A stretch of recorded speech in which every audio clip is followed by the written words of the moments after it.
Hey everybody, it's Tammy. I've been doing a lot of 3D printing recently and I wanted to show you some of what I've been up to. This is Tammy Nuva. You know him from Bionicle probably. And then these are resin printed swords that have then been selectively painted to allow a transparent coloured fire blade. Now this was inspired by the movie. I've always wanted to do this. I do feel that the transparent bit is a little bit dull. Unfortunately, it's only as good as the resin that I've printed it with, but I think it looks pretty cool. Also, unfortunately, the model that I used to print this was corrupted, so the axle, didn't print, so I'm using copious amounts of blue tack.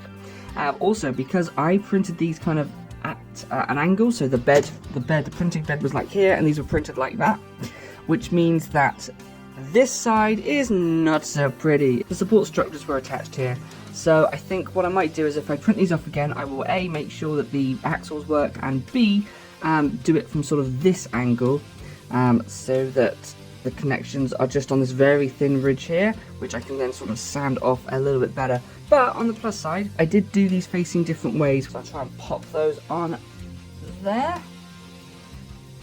Tahu's armour is also spray painted for reasons I won't go into now. And yeah, those look pretty good.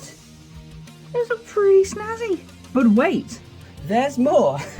I decided to take this principle and apply it to Vakama's Firestaff.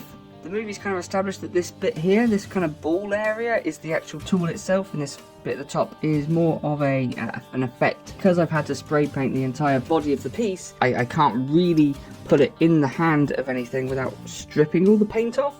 So this piece is really more of a concept than anything else. But I thought it was worth doing just to see how it would come out.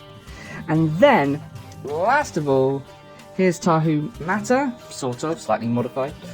This is the marbled version of the Fire Sword piece, which is a legit piece. It came in a few sets later on.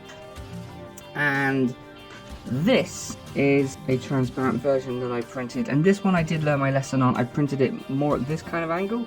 So the only kind of attachment parts are here, which means the entire blade just looks a lot better, I think. And then I've gone and painted the hilt. I think this came out pretty well. So if I pop this there, I think this would be better done with maybe like a transparent orange resin or something, but there's not a lot of different resin colours. And also the axle is too big, so it's not really fitting in there properly.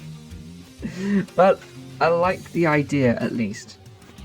I think this has real potential. But there we go, those are a few experiments that I have done in transparent fire weapons.